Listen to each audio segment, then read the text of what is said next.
Good afternoon and welcome to another edition of Made in QEGS TV. This afternoon I'm going to be joined by Adam Cunis. Now I'm just going to connect with him. There he is. Oh, there he is. Hopefully he'll be here shortly. There he is. Hello. Hi, how are you doing? Good, thank you. Yeah, I'm okay, thanks. Good. Thank you very much for joining us this afternoon. Quick, excuse me, by means of an introduction, Adam joined the school in Year 5 in 1999 and left in 2007. He is a freelance actor and a voice artist and also a Shakespeare facilitator coach. Indeed, he was here in school just the other week working with our Year 9 in that role, working particularly for the Globe Theatre. As I said, he graduated in 2007 after completing A-levels in Fine Art, Theatre Studies, English Lit and General Studies. He also ran drama classes in Barnsley on Saturdays as work experience while he was at school. He went on to study at Exeter University, getting a 2-1 in drama in 2010, and then did an MA in staging Shakespeare in 2011 and 12. So that's brought everybody up to speed with what you're doing. Yeah. Tell us a bit from your perspective about your journey from leaving school to today. Just give us a quick overview and then we'll explore that in a bit more detail, if that's okay. Yeah, great. Thanks for that. All sounds about right. History doesn't relate. Yeah, so my journey to Exeter from QEGS was an interesting one. I'd studied history at AS and was really interested in that, which is probably why as an actor I've ended up doing kind of classical stuff as well. So I had initially looked at either doing English or history at university. I did the Cambridge Open Day. Quite a few of the lads from school went down for that and applied to Manchester and Edinburgh University to do history initially. I had also, so back in those days, a lot of the drama schools weren't affiliated with the University of London, so they were actually separate further educational bodies rather than higher educational bodies. So they were sort of separate applications from UCAS. So it was all a bit mad because we had obviously the 6 options as was for university application. Yeah. Some drama schools at that point had started being accepted into that. So I applied to, or I'd intended to apply to Mountain View because you could do that through UCAS. And then I also applied for places like Guildhall, Central, Royal Central now, School of Speech and Drama. And I went to Exeter and loved it as a place, and also was a big fan of the kind of focus on the students as opposed to on the course. So it was very much about working together and figuring things out, and rather than it being like, you're going to do this, you're going to do that. It was all very much group focused, and it was quite theory heavy as well. So whilst it was a practical drama course I did, it wasn't a drama school course, it was a drama degree at a university. They had the facilities, and there was a huge focus in terms of time spent on studio work and putting productions together and learning kind of the craft of being in film and theatre. So through Exeter, really, I ended up doing Shakespeare with a couple of the on-campus theatre companies that were there, which wasn't only theatre students, but it was also, you know, English lit students, whoever really from all sorts of backgrounds. And Exeter's quite a long way away from Yorkshire. So I was meeting lots of people from, I remember the drive quite well. And so, through that, I sort of started, I got involved in Harbinger Theatre Company there, which was set up specifically to look at classic theatre by students. And we did a fair, so I did Macbeth at the end of my first year, which was the first time I'd done the play, having studied it in Year 9 at QEGS in English, and then again in drama. And that's a kind of specialist subject today, that play in particular, as is A Midsummer Night's Dream, which I also did at QEGS and had done at Grassroots in Cawthorne in South Yorkshire with the theatre group there. And I've done professionally subsequently. So as part of that, in my second year, I did a Shakespeare module. Can't remember what it was called. I think it was Shakespeare and his contemporaries. So we looked at other playwrights from the time as well. And that led me to applying for the master's program, theatre practice, staging Shakespeare, which is what I have my MA in. And at the time, honestly, it was just an excuse to stay by the coast for another year. We were not long after 2008, obviously the financial crash. So there wasn't much going jobs-wise at all. I spent a bit of time in South Yorkshire on the dole, going, what do we do? After taking an extra year of higher education to do the MA in Exeter, I came back to Yorkshire in the end of 2011 and spent quite a fallow few months really thinking, how on earth am I going to get anywhere or do anything? And this was very much the case at the time, and I'd like to believe it's less the case now, but I don't know post-pandemic if it's true. It was very much a case of you need to get to London. Really. So at that point, you're in Yorkshire, and you decided, I mean, at what point did you think, I want to do this for a living? Was that part way through your course, or? Oh no, that was in like year 9. Oh, you knew that going way back into year 9. Okay. Yeah. You're at home in Yorkshire. You're not sure where it's going, and at what point did you think, right, I've got to go to London? And tell us about that sort of journey. Well, I was going to Barnsley Job Centre, and I got so mega frustrated with the red tape and the kind of language barrier in a way, because whoever it was that was my caseworker didn't understand that when I was going to auditions in London, which I was doing through various online platforms, some of which don't exist anymore and have been succeeded by others in 10 years, they didn't understand that auditions were interviews as an actor. So there was like a bunch of money that I wasn't being given, which was available to go towards your travel costs. And obviously it's expensive to get to London, and it was expensive to go to London a couple of times a week, but I couldn't afford to live there, I thought. And it got to the point where I was like, well, hang on. And they wouldn't backdate it either. I didn't have a good experience at all. And I thought, well, what am I doing here? I'm going to end up getting a bar job. And at the time, there were 1,000 people apply for one bar job for bar work in Barnsley. And I thought, this isn't going to work. And I had experience as well. I'd worked in bars and restaurants whilst at school, and then again whilst at university to kind of support my study.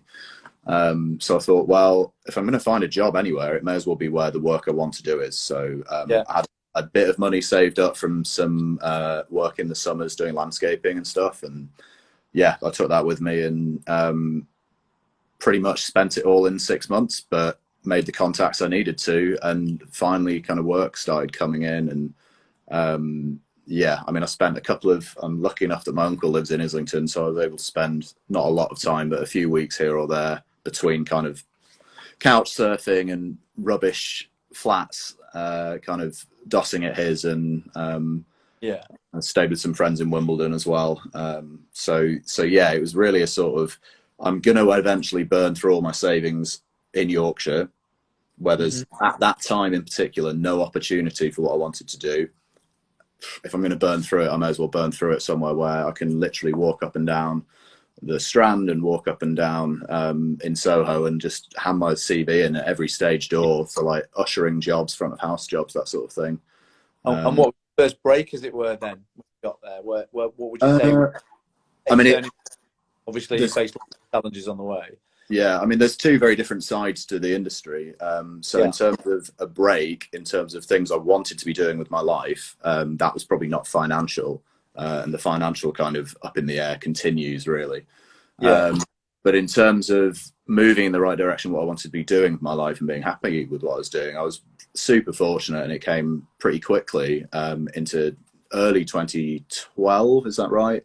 I'd been to the Edinburgh Festival I went to the Edinburgh Festival in 2012, and then after that moved to London. So I went with a show.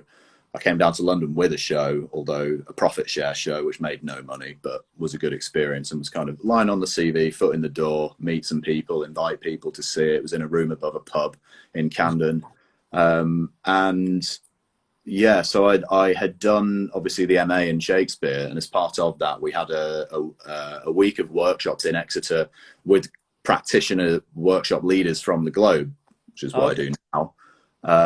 And then we did 2 weeks of actor training as part of the MA, actually at the Globe Theatre itself. So that didn't lead directly to employment, but they do or at least pre-pandemic, and I hope it comes back, they did a series of educational events called Red Not Dead, where they would take other plays from the period of Shakespeare that are perhaps not performed today, but that we have scripts for. Right. And they would do a rehearsed reading on the weekend. And the kind of lore of that was you're going to meet directors, you're going to meet other actors, and you learn from networking, I always think. There was free cheese and wine afterwards. So it was So yeah, you take those opportunities, and that's interesting. The networking, I imagine, is a huge part of your industry, of what the next where the next opportunity is coming from, and what you want to go on to next. Yeah. So what's next? That sort of brings us sort of up to speed. Although we'll talk about the pandemic in a minute, because I know there's particular things about that. But what do you see out of the pandemic, as we hopefully are? What do you see as your the next things happening for you? Hopefully more of the same. I mean, so I've been teaching for the Globe on a freelance basis since 2014, and I've also, worked for other companies doing workshopping as well as traveling and touring with shows as and when they come up. And I've done quite a lot of voiceover work too. So some of that has continued through the pandemic, and I guess it's just getting back up to the frequency and kind of pay level of work from 2019, which was the best year I've had by over 100%. It was a really, really good year for us. And that's kind of hopefully going to work along the line. One of the things that seems to be happening, but maybe isn't, my perception at the moment is... Ooh. I've lost you there a bit. Have you got me back? Yeah. I've got a timeline on set on Instagram, so I don't sit on it all day. What's that? Very sensible. Yeah, so there seems to be a bit of a democratization of the industry happening, and I hope that continues, but I suspect it's temporary, whereby because a lot of things were put on hold in March 2020, a lot of people were therefore not available. So if you were on the payroll of a theatre or you were filming something for Netflix, your contract was essentially rolled over and you may not have been paid the full rate while you were waiting for things to open up again. But anybody who was working was unavailable for any new projects that came through. And unfortunately, it's the truth that in the industry, there is a sort of tiered system to actors and to your agents based on where you went to drama school, what you've been seen in, what people know you from, of course, because it's all image and word of mouth, and as we said, networking. So work kind of begets work. So I was in quite a good position in 2019. I was doing a lot of work that I was really enjoying and that was well regarded. And the thing that I noticed, certainly during the lockdowns, is the digitization of a lot of that. So historically, you'd be going into town. Sometimes you'd be traveling out as well. I've auditioned in Manchester, in Lincoln, in Birmingham, wherever, but the lion's share is London as expected. And you'd be going into a studio and maybe you'd be doing a day of workshopping scenes with other actors, and you might get through to a second round or a recall or a callback or whatever it was called. During the pandemic, everything was this. Yeah, you're on Zoom, you're on Instagram, you're filming self-tapes at home. So you've got to figure out where in your flat you've got a plain white wall. I mean, we've all been there. Buying stuff like decent lighting. We're actually flat sitting for some friends, so I'm not in my normal setup, but otherwise I'd have been able to show you. But we've, ring lights, tripods, pop microphones to attach to your iPhone, learning how to do video editing on my iMac and stuff like that, which I'd learned 10 years ago, but obviously all this stuff moves quite quickly. So what was interesting about that, though, is you start being seen, and anecdotally I know other actor friends are being seen for projects that perhaps 3 years ago you couldn't have got your foot in the door. So I know a lot more people, for example, who've been seen for stuff on Netflix or stuff on Amazon or the BBC. We're talking like Sex Education or The Crown, things like that, where because they've got quite well-known actors typically involved, if they were already booked to do something, they're no longer available. So they've just had to spread that net a bit wider. And of course, if you're going to book out a room at vast expense in Soho, you've only got the amount of time you can see people. You might be in the room for 15 minutes with the casting director. You film it, you have a chat, you film it again with a bit of redirection. That tape goes off to the director of the piece. That can take 15, 20 minutes. I can spend 6 hours at home, and it's one of my issues with it, trying to perfect a take. They've only got to watch it for 2 minutes. So they've actually, so the casting director's got a lot more time in 2020 to now to watch more actors for each role. So that's a change that happened.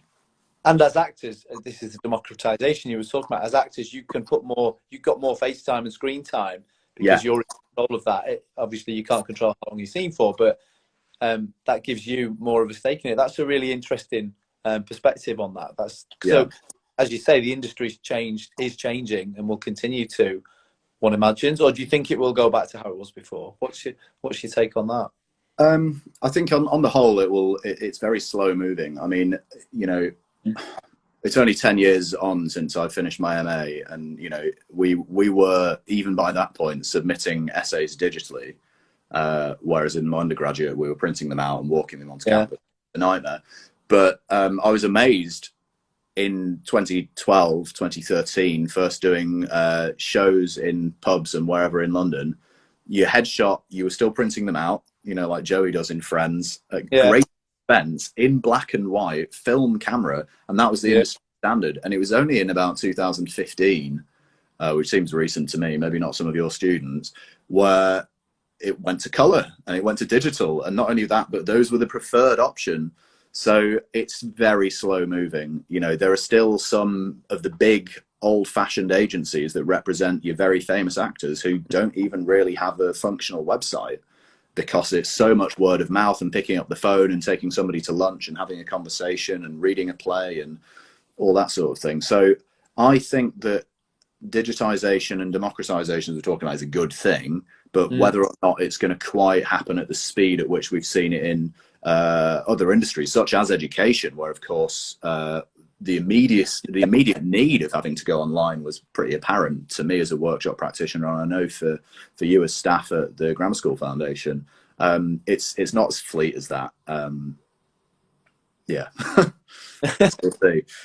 thing that has happened is you used to book in to go and meet casting directors. You might do a workshop, like an acting thing, and they might give you a scene from something that they'd done the casting for.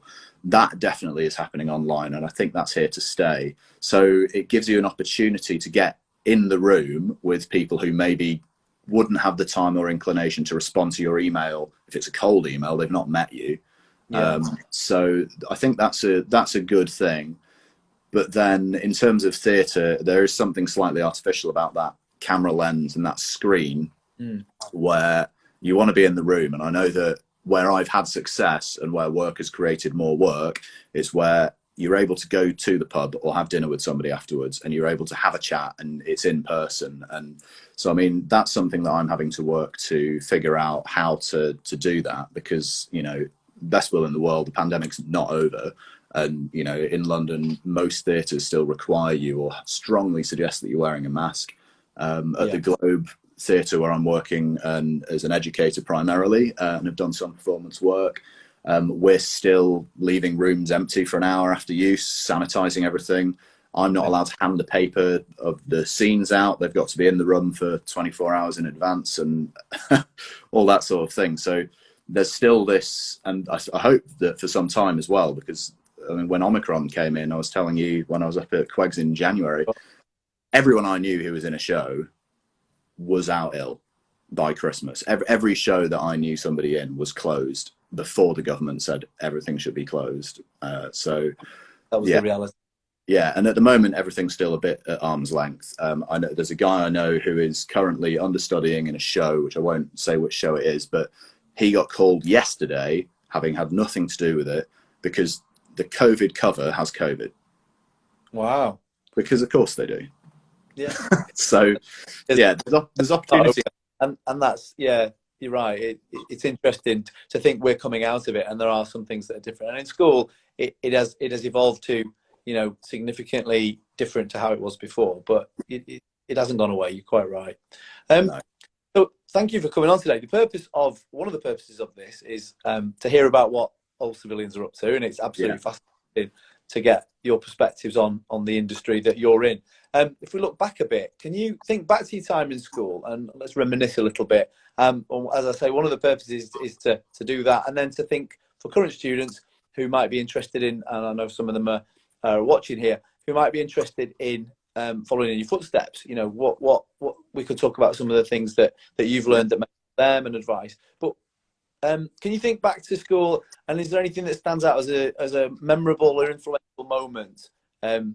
You said you knew in year 9. Tell us a little about that. It brings me back to Macbeth, actually, we'd been reading it in English, and I don't know if the room's still there, but there was a drama room next to where matron's office is in the main building, in the old building. Oh. I think it might be offices now, I think, through from what's the library and is now the foyer. We were in there, and I can't quite remember the format of the lesson, but we were looking at the Act 5, Scene 1 of Macbeth. And she's observed by her waiting lady, a gentlewoman, and a doctor who's been called in because she's lost it. There's that amazing speech, out damn spot, where she's recalling the blood of King Duncan on her hands. And obviously Shakespeare's companies were all male, QEGS being an all-boys school, particularly no kind of co-ed stuff happening in year 9, aside from the inter-school plays that we did. So I got to do that speech, and I mean, it was it was just kind of crazy. Like, I hadn't I'd read it obviously in class, and it was one of those moments where you kind of realize that everybody's watching suddenly, but not in the sort of way that, you know, sometimes school can be, where everyone's kind of watching like, what are you doing? There was actually a moment, like a quite profound moment for me, of being like, oh, people are watching because they're watching. Which I've got them. And I hadn't kind of intended to. I was working through it and trying to figure it out and finding the meter of it and what to emphasize and when, and I didn't know it. So I mean, I can visually remember being on my knees and having 2 bits of paper in front of me on the floor and doing that, and it was kind of very much and I knew I was interested in it, and it was kind of that moment of going, right, this is actually a thing that I can do in a way that perhaps not everybody can. It's something I'm enjoying, and it's also something that I've found a way into that hasn't necessarily been, I've not been directly handed it through teaching. It's something that within the confine, obviously it was an exercise we were doing, so it was planned, but it felt like a personal discovery. And was that in Mrs. Fitz's lesson? It was, yeah. And she was obviously then my form tutor and then the head of drama. She very, sort of very supportive. Lots more things after that. I mean, tell us about some of the things you remember. You were here when the theatre was opened back in 2006, was it? Somewhere around then. You were here then, and so you were one of the first cohorts, I think, that we were. Tell us about some of the things you did.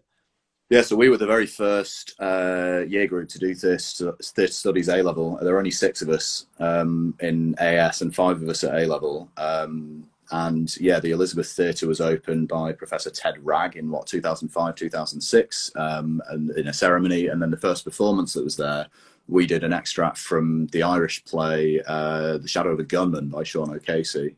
My mum's got a clipping somewhere of me in the Wakefield Express on stage in that.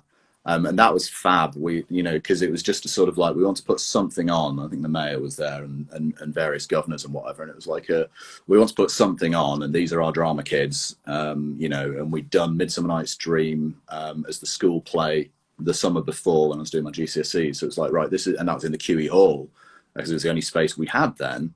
There's no sixth form centre, no English department upstairs. That was it. That was new. So that was fun as well, and it felt like it was for us as well, because it's brand new, and it was really cool. And then we did obviously the theatre studies A-level classes were in there at the time. We're looking at all sorts of stuff. It was where I first was reading Bertolt Brecht. We're looking at Meyerhold, looking at Stanislavski, and all of these practitioners came up again on my undergraduate and have come up consistently throughout professional life, and are referred to all the time by directors in particular. So it's just the beginnings of those grains of ideas as we're looking at shows and the different styles of shows. I remember in class we were doing Hedda Gabler by Ibsen, which I've seen subsequently on stage. The National Theatre is just stunning. And, you know, remembering those characters from being 17, 18. I actually, a couple of years ago, played Konstantin in Chekhov's The Seagull. And I vividly remember learning the kind of "I killed a seagull today" speech that he gives to Nina in that theatre. I was doing it as part of one of my like the Guildhall music exams. There's the Lambda speaking and listening and drama, and I was doing the Konstantin speech for that, and I was the right age-ish at the time, right? I've come to play it in my late 20s, as was a couple of years ago.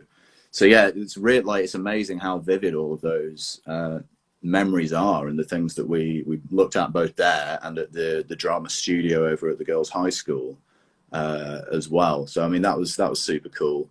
And then seeing shows there, you know, from other year groups. My younger sister Miranda was in the Railway Children, which a couple of guys in my year did stage crew on, and yeah, there was just a real sense of doing. And it wasn't new for us, it was a new building for us, but actually when we first looked at QEGS rather than, you know, Silk Oaks or Wakefield Independent or Ackworth or the other schools in the area that my parents were looking at, one of the things they did was go to see Guys and Dolls in the QE Hall.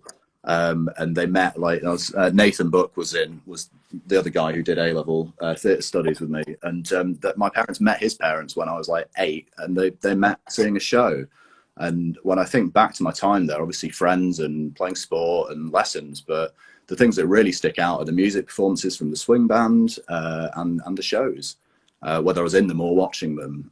Like the staff review, which was kind of after my time, but I saw a bit of with Charlie and Daniel doing that, and Pierce. Were they a year or two after you, I think? Yeah, they were the year below me. And actually Charlie then came to Exeter and did drama in the year below me. Yeah. Of course he did. I'd forgotten that. Yeah. You started a sort of dynasty for several years there, I think. That a lot of boys were successful. Do you have any advice for? And I know that, as I said, some are watching. Do you have any advice for aspiring actors, aspiring performers who might be watching us or might watch this on recording because others have watched them previously? This will sit on Instagram now. What advice would you give someone who's, you know, I'm leaving school or I'm thinking about my GCSEs? I want to be an actor too. Yeah, I mean the best thing that I ever did was just watch as much as you possibly can, and obviously the last 2 years that's been really difficult because there's not been anything on, but there are obviously things like National Theatre at Home, National Theatre Live. A lot of theatres have recordings of their plays, and they sit in an odd place for me because there's nothing quite like live performance if you're looking at theatre, but they do at least fulfill the National Theatre's brief of bringing stuff further north than just London, which has been my kind of bugbear with it, as you know. So I mean, go and see stuff that you would want to do. I vividly remember doing a school trip to see the Crucible at the Crucible in Sheffield when we were studying in English at GCSE. And I think I drove the one. Yeah. And it was, well, I share that memory. It was brilliant. And it was amazing. And I'd first seen Shakespeare perform there as well. I saw Kenneth Branagh as Richard III there, directed by Michael Grandage, who's currently directing Frozen on the West End. So, I mean, there's a huge wealth of talent, obviously, in the North and in the Northeast. I saw Christopher Eccleston before he was Doctor Who as Hamlet, again with school at the West Yorkshire Playhouse. Northern Broadsides, which is an amazing Northern theatre company.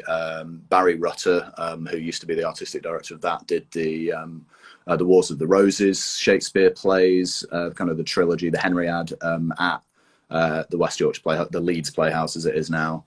So just go and see stuff. I mean, even the stuff I wasn't sure I was going to like Laura Furby took me to see Phoenix Dance Theatre at Leeds Playhouse, and I've seen them like 8 times since because it was amazing. Didn't know you were going to be into that. Yeah, it was stunning. And one of the things I've found is you got to watch stuff, and you got to watch the same actor in different things, and I think that's what teaches you a lot. So, you know, seeing the same person play very different roles is really revealing, I think, and useful. A lot of theatres will also do a night that's a Q&A, or they'll do something like this. Certainly when I worked on A Midsummer Night's Dream in 2019, the kind of main cast, I was working as an understudy, and the main cast did quite a lot of social media based stuff, talking about their process going into it.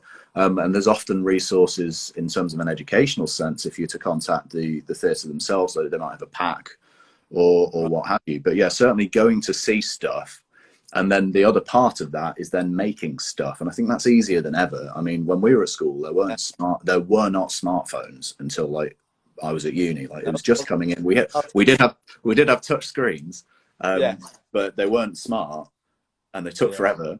But you know, the camera technology that you have now, watching yourself back is painful, but it's also really useful. And the big thing is just, you know, I was always amazed by Charlie and Pierce and Daniel with their sketch stuff that they were doing, because the improv is quite far from what I do, which is very often classical and text based. So, you know, if you have an idea for a scene, write it down and film it. And it doesn't necessarily ever have to be shown to anybody, but it's the fact of doing and of watching and of very importantly listening that kind of gets you to where you need to be. And I think the other question that I never really asked myself, but got asked again and again and again at uni and subsequently in the industry, is why?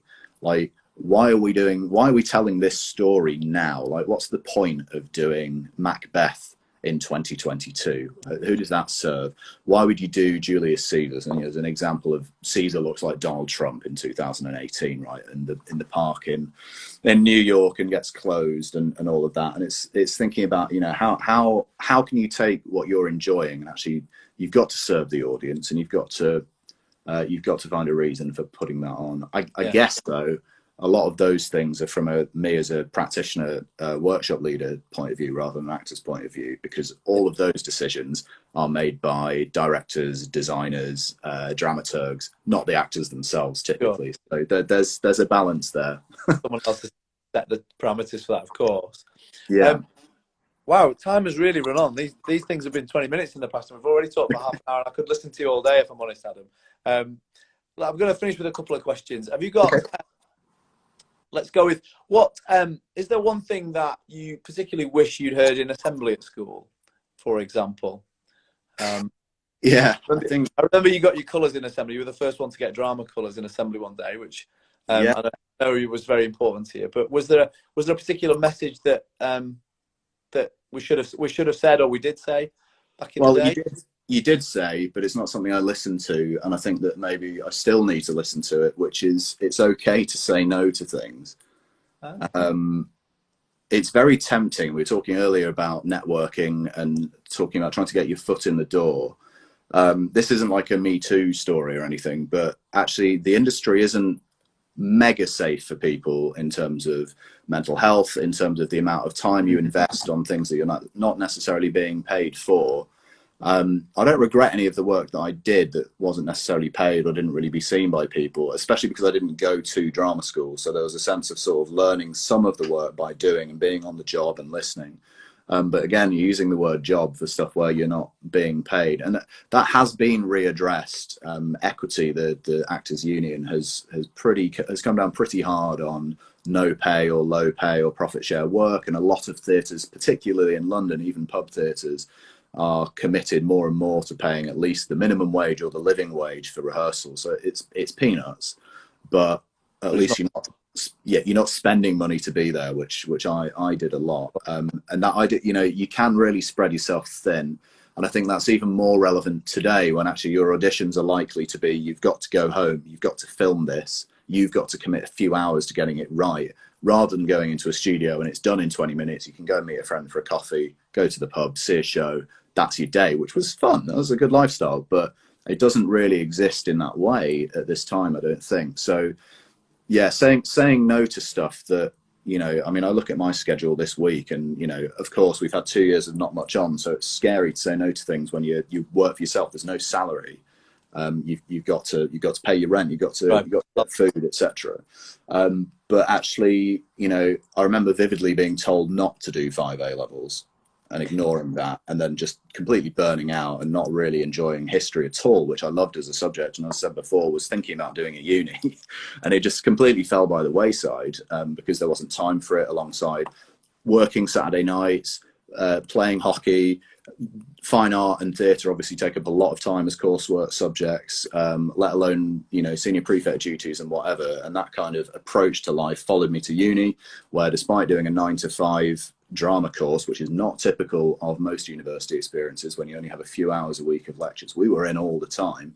Right. I was also doing shows with theatre companies, trying to get a bar job, playing hockey for Exeter City, that sort of thing. And you're like, right, there is literally no time left in the day, and actually reflection on the work you're doing is important. And something that I'm struggling to learn is that the time spent looking back and taking a breath and maybe booking a course. Like, I'd love to have the time to do a week of stage combat training or something, but there's no window in the diary that you've not already shoved full of things because you haven't said no. So yeah, I think that's brilliant advice. And as you say, you didn't listen to it at the time, but we can listen.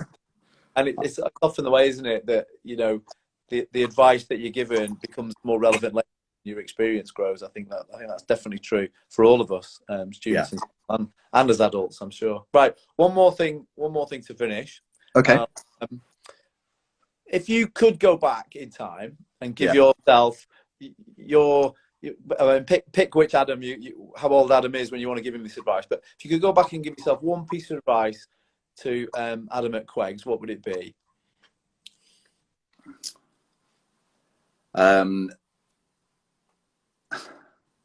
Enjoy it.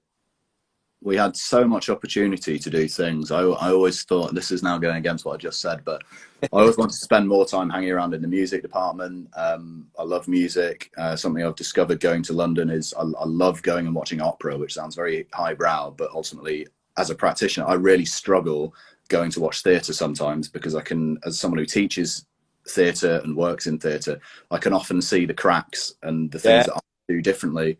I said before about seeing dance theatre and music, their performance, and they're exciting, and you get the same enjoyment, but without immediately being hypercritical. So I mean, it was just to enjoy the fullness of everything that's on offer, be that, you know, like going to the driving range on a Wednesday for games, or and just really appreciating that time, because actually life gets quite either very, very busy or very tunnel vision very quickly after you leave. And I remember enjoying the things, and I look back fondly, and I'm still very good friends with a lot of guys I was at school with. You know, we play PlayStation together in the evenings and meet up, and it's like no time is gone at all, even though it's more than 10 years. But yeah, just, you know, if you're mates with people, spend that time and talk about what you're enjoying together, because that's what the school really was for me, was just that. And I know school's not like that for everyone. I know it's particularly lucky and whatever, but yeah, just hanging out every day and not chill out, take a minute. Take a minute, because it's a lot of the stuff there is amazing, and you can be too busy worrying about the exam at the end of the year. I mean, this is very specific for acting. I worked super, super hard and killed myself over my A-levels. At no point has anybody since 2007 asked me about A-levels apart from you. In your industry, that's it doesn't matter. I mean, they're important in terms of, I'm super glad of the discipline that I learned through doing it, and a lot of the information I got, you know, particularly studying history, English literature, drama, art, all of those things come up time and time again in the work I do. So all the information was important. But there was sometimes a bit too much, for me, stress placed on, right, in June or in May, I'm going to have this exam. It's got to be whatever the grade is that you're hoping for. It's got to be this grade. Well, unfortunately, yeah, that's true if there's a particular course you want to get onto. But a lot of the people I know are doing things that are wildly different to what they were expecting to do when they were 15 or 16. And, you know, the courses they did, they enjoyed them for what they were, and maybe they're still using bits of it, but there's other stuff to take away from it than the grade at the end of the day. Excellent. Well, thank you ever so much. It's that's absolutely flown. We've been talking nearly 40 minutes, and as I said, you all day. Thank you ever so much, and good luck with what's coming up, and obviously keep in touch. You're welcome back in school anytime. It was great to see you here in January, and we'd love to have you back when the time allows. The boys boys really enjoyed working with you and will again. It was nice to have lunch and catch up. And, you know, that's true for all old boys. Anybody else who's watching, you're always welcome in school. We'd love to hear what you're up to. And we're going to be doing more of these. So stay tuned. And Adam Cunis, everybody, thank you very much. Thanks. Take care. Bye-bye.